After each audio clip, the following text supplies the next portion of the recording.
Welcome back, you filthy exiles. So I was going to do a different format and just walk through the whole set of patch notes, but I decided I'd do a bit more of a summary approach, just to keep things quicker and to the point.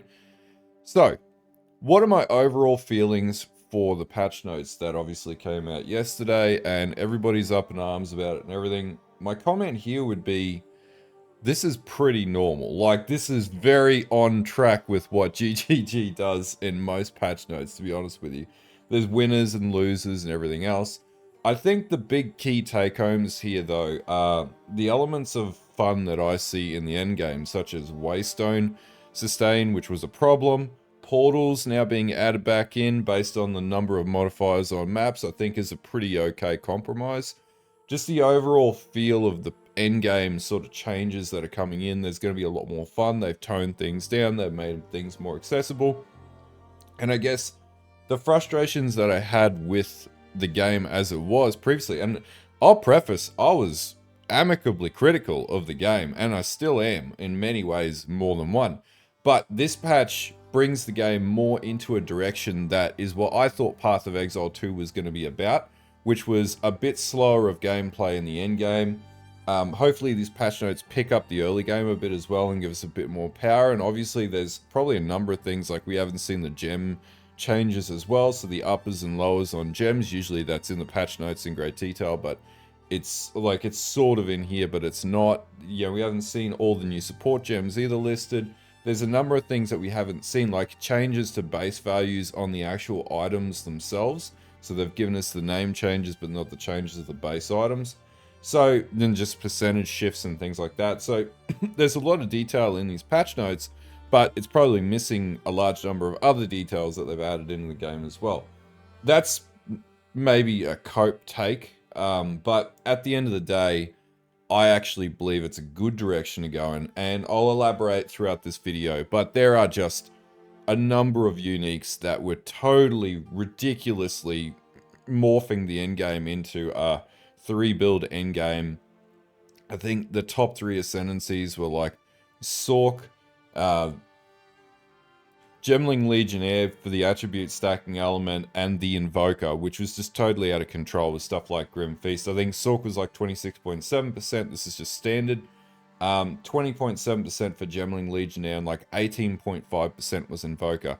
And when you have 3 particular builds that were totally dominating at that level, when the game is supposed to be designed where all builds have an equal chance to sort of, you know, have a good spread of different build varieties and things like that, then that creates a real problem with how the game's actually designed.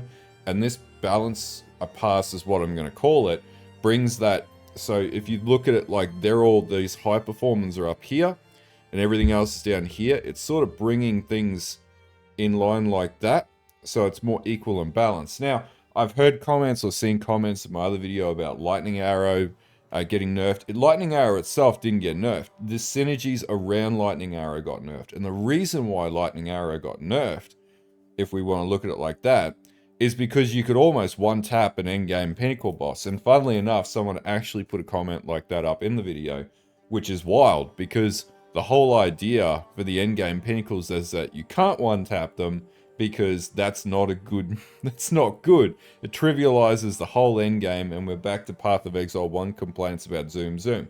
So this is like, I don't know, you can't have your cake and eat it too. At the end of the day, like, you gotta accept that they're gonna want to balance that endgame down so that you can't totally nuke it off the face of the earth. There has to be some sort of struggle in there, or you have to learn how to build defensive so that you can do the long-standing fights. Like, this will be my play with Warrior, will be not a high-octane, like, you know, stupid DPS build, but a build that can take big bonks to the face, which I find really fun and hilarious anyway. So, anyway, the moral of the story, it's a balanced pass to bring the uppers and the lowers more in line with each other, because at the end of the day, where's the fun in having like 3 builds that take off and nuke the whole game? Anyway, let's get into the video a bit more, and we'll start to break down some of the mechanics that weren't necessarily working the way they should have been working, which is why this sort of nerf run is merited to a degree of it. So, for general changes that I'm pretty happy about, and these are the things that really sell me back into Path of Exile 2, because to be honest with you, the way that it was, it didn't feel like a very fun game to play, and it just didn't feel very good. So, obviously, you know, we've got things like the new class being the Huntress being added in. We've got, you know, was it 5 new Ascendancies being added in as well? That's the Amazon Ritualist, the Smith, which by far is my favorite one so far, the Tactician, and the Lich. So, you know, Lich is going to be great for chaos-based minions. Tactician looks really OP. Smith is going to be super defensive, and that's why I'm really looking forward to it. And Amazon and Ritualists look fantastic as well. We're getting 25 new skills, 100 new supports, 2 new item classes, being Spears and Bucklers, and 100 new uniques. Now, we don't know to the full gravity of what those new uniques are, and we haven't also seen all the balance passes over all the uniques as well. So we don't know, like, we know the things that stick out, and we'll talk about the few things that stick out as the token uniques that were really problematic, but we also haven't seen all the new uniques and a number of the other changes that potentially exist for some of the other uniques as well, like all the balance passes over the base numbers, the stat attributes changes, and also the damage rates of those uniques, because we do know that they did make a number of changes to that. And this is what we're sort of forgetting is, we see these are really high level nerfs, but we're not looking at the really like the things that actually drive where the damage is coming from, which is the base number stats of things. So if the base number goes up, the upper end or percentage nerf becomes less relevant because the base number is much higher than what it was previously, and that's how the percentages scale up at the end of the day.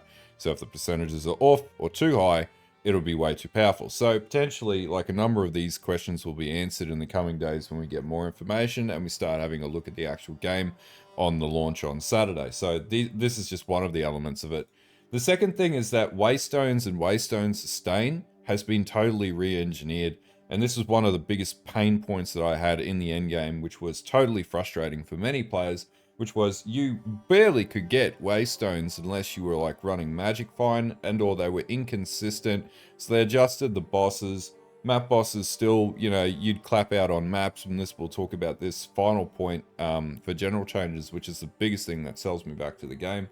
And then you would get nothing when you died, right? So basically, they've taken maps, they've made it so that, you know, you can't drop a map lower than the tier of map that you're in, and that there's a higher probability of a higher chance of map dropping or a waystone dropping within maps.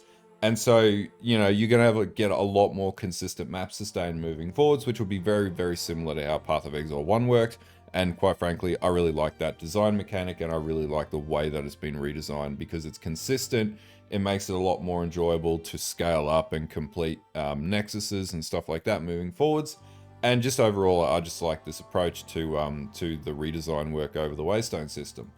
The next big thing, and this is the biggest thing that, quite frankly, was the killer for any fun that I was having in the game, and most people will attest to this, was the portal system. Was total garbage, right? The one death portals, nobody was having fun with that, and they admitted that in the announcement and in the Q&A. So essentially, now when you die, you have a chance to respawn into a map. A total cap is 6 chances, and this is not based on any level to Waystone, just based on the number of modifiers on the Waystone. Now, it's a little facetious here where they do have where to complete your Waystone to get to the next tier, it has to have a minimum of 4 modifiers. That sort of, you know, means you get 2 tries at, you know, upgrading to the next tier of map, and if you can't do it, then you're back to square one. Now, arguably, like, do you need to roll all 6 modifiers on maps? Well, like, the game is still relatively hard, right? And builds need to be either more defensive or more offensive when they roll into the game. So if you're running 6 mod maps, you're probably going to have a bad time if your build's incomplete. If you're running 2 or 3 mod maps, it means you get 3 shots at a map, so you get 3 portal respawns, and you know, you can keep having fun throughout the day. You know, you're not going to lose too much. If you die once, you come back and be like, all right, cool. I made a mistake here. I got caught out, but I got 2 more shots on my map, and that's pretty good. Like, I think that's a fair compromise. Like, I understand. They're probably most likely going to change this to 6 portals down the track and just hedge on this, you know, in the very end of it all by the time 1.0 comes out. I think they're just really trying to push the envelope to see what they can do and what they can't do and how the community sort of feeds back on this. Understandably so. Like, is it frustrating? Yes, they've done this for years in Path of Exile 1. They're just doing it in Path of Exile 2 to test the waters and see what they can really push the envelope on. But, that being said, this is a drastic improvement over the way that they designed Path of Exile 2 originally with the one map death system, and I'm totally okay with this. Also, like, you know, fixing this so that pinnacle bosses, and I haven't got this in front of you on the screen, but they've reduced the amount of health of pinnacle bosses by 50% for tier 0 or difficulty 0. And again, I think this is really good. They've also reduced the time it takes to get to the actual pinnacle endgame content as well, so that you can blast through a lot quicker. So the whole idea is to blast maps and progress at the pace that you would like to progress at, and they're giving the player a bit more control over that, which is really good. They're not like forcing you to do a set number of maps or anything like they were previously. These are the big changes that I'm more focused on. More so, builds are superficial at the end of the day, right? Overall, like, things will change league on league, that will change different metas and things like that. And I think the misconception is that Path of Exile is like Last Epoch. Path of Exile has never been like Last Epoch in that respect. Last Epoch, you can pick up any build and just play through, and it's really fun. Last Epoch is fantastic for players who are just stepping into the game, have never played an ARPG before, and just want a skill to work straight away. And I hope Path of Exile 2 eventually follows in suit with that. But for where it is right now, it's very much designed very similar to Path of Exile 1, where there's builds and things like that. Mechanics need to synergize, and numbers are the name of the game, and that's why things like poe.ninja and POB exist and things like that. Whether you like it or not, it's just Path of Exile, and it's how it is, which is probably why I'm not stigmatized by the changes as many other people are at this point in time.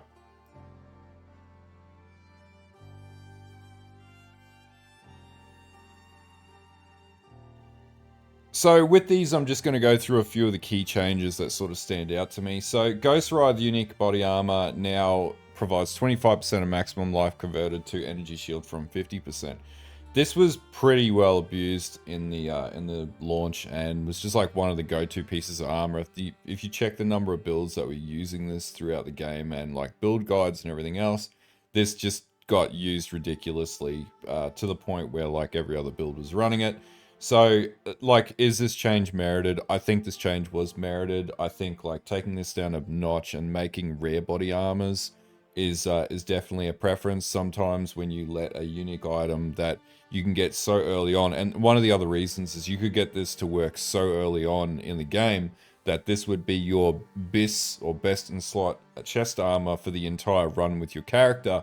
I just think, like, that's not the best element to it, when, you know, the answer is adding in better crafting systems and more crafting elements and making rare items significantly better to build with. And this just wasn't happening because of this particular piece of armor being totally used in many, many builds. Same with the Disdain helm as well. That's been nerfed as well. But, you know, again, like, it's still totally usable. As is this, totally usable, just not as extreme. One of the biggest issues is ES got quite out of control to the point where it just trumped any other form of defense in the game. So they've sort of brought that back down a bit and in line with other sort of configurations for life and stuff like that. Okay, so the next one is Hands of Wisdom and Action unique gloves. Now, this was being synergized with attribute stackers, which have been nerfed into oblivion now. The reason for this is the total use of these particular gloves was at 39%. And basically they were carrying all melee builds in the endgame, and to a ridiculous degree. So even like throughout my videos that I already released to date, like, my standpoint was pretty clear: this needed to be nerfed, and they did do exactly that. And now it is half as good as what it used to be, because basically you could just put this in your build and any melee skill you were running would automatically go into the hundreds of thousands, if not millions of DPS. So this was just totally ridiculous and needed to happen. So ultimately, like, yeah, they were inevitably going to nerf this one. Now, the same deal exists for Ingenuity, which is a unique belt. This was getting used 80% of the time on builds that I sampled from poe.ninja. So essentially, was this going to be nerfed? 100%. When an item is used in almost every single build conceivable in the entire game, that is a problematic item. Like, understandably, things like Mage Blood exist in Path of Exile 1, but also not every build uses Mage Blood. But also, that being said, like 80% use factor on a relatively rare or really rare item that sells for quite a lot as well on the market as well, and is quite unachievable to obtain if you're playing SSF and whatnot. It just doesn't fit the bill for Path of Exile 2 in this case, and this was an inevitable nerf that was going to happen, and I don't disagree with it either. I think it was a merited nerf that GGG needed to make. The Moria Invictus unique armors also copped a bit of a nerf with new modifiers being added and the old pool being taken away. Again, this was because of attribute stacking. And in this case, this one was actually being used about 42% of the time. And again, for a chest armor to be used 42% of the time is pretty crazy. So, you know, this really did need to be addressed. That being said, like the changes to add spirit and things like that will make it a better piece of armor for necromancers and necromancer players and things like that, and potentially for other things that are in, that you could potentially scale out in the new patch that's coming out. But I just don't think that this piece of armor being as commonly used, considering its pretty meager defensive stats, is the best sort of type of gear that should be in the game at this very point in time. So I'm actually not negative with the changes at all. I think the changes are actually pretty good around this one too. On that point, Pillar of the Cage God also copped a nerf as well. They basically just smashed attribute stacking because this was like a one button build that you could just literally just click one button. It would move faster than any movement skill in the game or anything like that. And you could just nuke whole maps with this piece of gear. So again, this was inevitably going to get nerfed, and in particular, this was on the Gemling Legionnaire, which has had a bit of a nerf to its ascendancy as well, and reduced the amount of attributes stacked by 20% ultimately.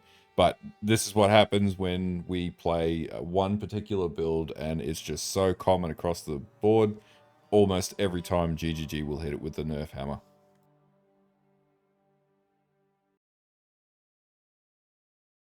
So, not all things are bad with these patch notes, and there are some wins across the board.